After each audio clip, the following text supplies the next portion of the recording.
Hi, we're done with my breakdown. I'm going to try to make 3 videos a week. I'm going to try to make them halfway decent. Anyway, as fun as that was, we're back to business, and I wanted to talk about that Schoolboy9 channel I keep seeing so much about.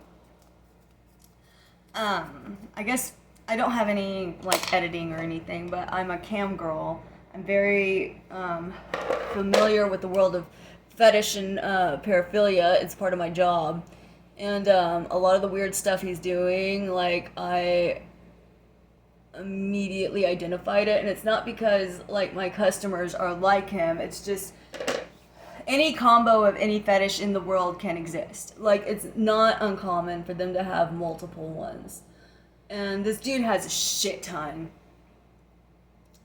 Like, that strangulation, I think, has to be a big one. I've seen whenever you look into his stuff, he talks about strangulation a lot, and that tongue thing, guys that like choking, guys that like to see people choke or whatever, the tongue thing sticking out all the way, kind of like is a really, really, really big thing for them. And I think like a lot of the guys that I get that like death, like I've gotten some guys that were like, I want you to look like you're choking. I want you to make a video that looks like you're choking to death, and they'll request that you kind of wrap something around your neck and then stick your tongue all the way out, and they'll want a picture set like that. And I personally think that this has a lot of tie-ins with the Higueo face.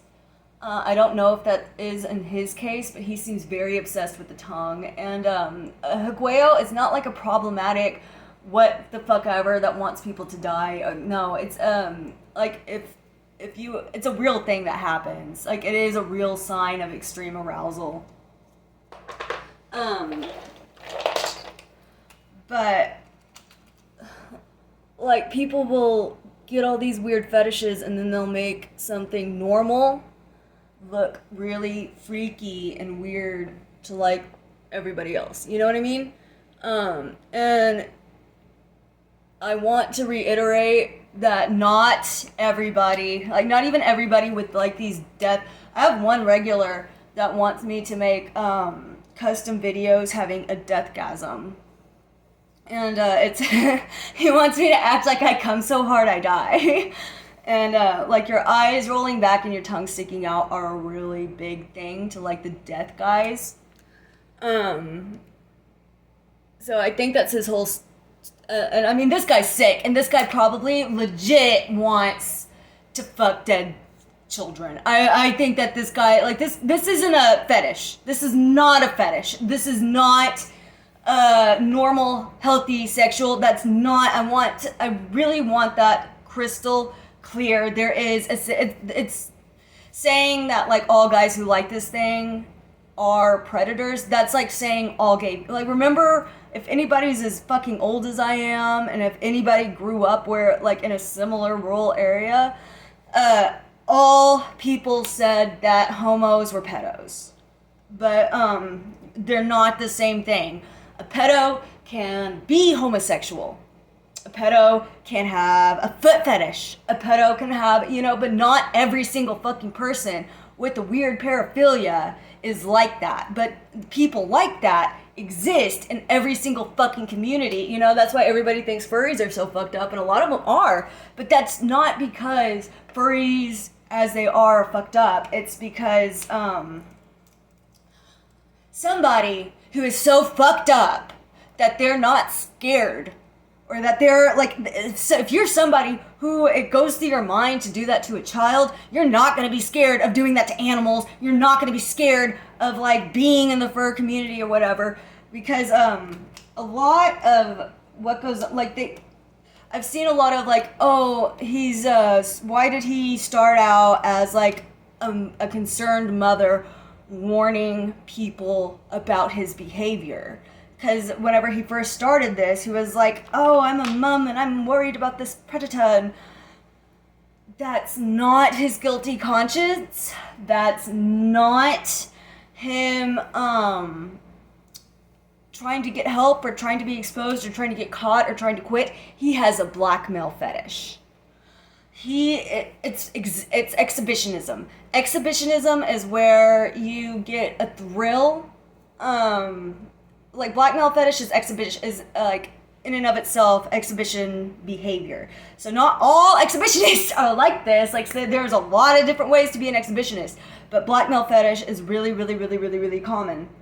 And it turns them on to be exposed. They like freaking out people. They'll call themselves weird creeps and stuff, and they'll like own it. Like to them, that's a good thing. If you spend hours and hours and hours like reading through like everything that the FBI found and all the forums and stuff from pedos, like they will proudly call themselves sick fucks. They like it. That's like my daughter, whenever she was really little, she would like come crying to me all of the time that she had like these scary thoughts about hurting people. And I told her that she's never going to hurt somebody, because people who have those thoughts, people who hurt people, enjoy those thoughts. They think it's a good thing. Whenever you're fucked up like that, you think it's good to be fucked up. That's part of how they feel power over people. And so exposing himself as a creep, it's like in his head, it's more like going, ha ha ha, I'm out here and I'm coming to get your kids. What the fuck are you gonna do about it? That's what that blackmail thing is. That's why it gives him a rush. That's why it fucking gives him a sick ass boner. Because he's a stupid fucking pedophile. Oh, this was gonna make me mad. I mean, and it is infuriating because like nothing it's like they owned everything fucked up about themselves, so you can't fucking do anything about it. You know? It's like all part of getting power over you. It's like I know it and I like it. It's thrilling to them to have like not all blackmail people are fucking like that. I just feel like it just has to be reiterated because it's not fair to everybody else to take away everything just because like there are people like this that exist. So all of that stuff with the mothers or whatever exposing him, that was just like it gives him a thrill to be exposed. That's like how flashers will like flash their cock or whatever at people and then run away from a trench coat. It's like the same thing. And I think it gives them adrenaline and makes them feel alive, because I don't think that people like this can really feel. We're going into my personal theories and we're not going into like profound research or anything, but I think that people like him are so not like really put yourself in this, like it sounds great at first, but really think about constantly not feeling anything but ennui and boredom. Or ennui, I don't know how to say that word. And that's essentially what being a sociopath is like. And that's why so many fucking sociopaths are like CEOs. And that's why like Epstein and stuff have like Pedo Island or whatever, because there are people that feel nothing. They have more money than God. And then they have like this sociopaths seek novelty. They want to go more and more and more and more and more extreme. So if I think that if it makes them feel anything, they like it. And I think like what could give you more feeling than doing the most taboo, the most heinous, the most disgusting thing in the entire world, you know? And so why is like this dude's on benefits, like this dude's on the dole, he ain't on CEO or whatever, so why is somebody like him like that too? And I think like in his case it's more so paraphilia is, like I said, this is not a fetish, this is paraphilia, and that's a separate thing. A paraphilia, like if you cannot achieve orgasm without without it, that's a fetish. But then if it's like, if it destroys your life and it makes you this, then it's paraphilia. This is paraphilia level, and that is different from a fetish. So somebody like him, I think, just from like the context of what's left on his channel and stuff, he had to have been like a Catholic schoolboy or something like that. Just like, this is speculation, but I think that he was molested by a preacher and he fucking liked it. And I think like with pedophilia, like 90% of pedophiles, I think, have Stockholm syndrome. I think that they identify with not everybody who has like, god damn it, like, not like, it doesn't mean you automatically become a sick freak, but I think like whenever you have no power or control in your whole life, I bet he like grew up in a fucking orphanage or something. I don't like he was never held or touched or fed by a mother. Like that's just a given. But I think like a lot of pedos, this is just what I think, this is just my theory, I think it makes them make sense to the, like, I think in order to feel like they have any control or power over what's happening to them, their brain goes, no, I like it, it's fine, I like it, it's a good thing. And I think that's what their brain does in order to cope with what happened.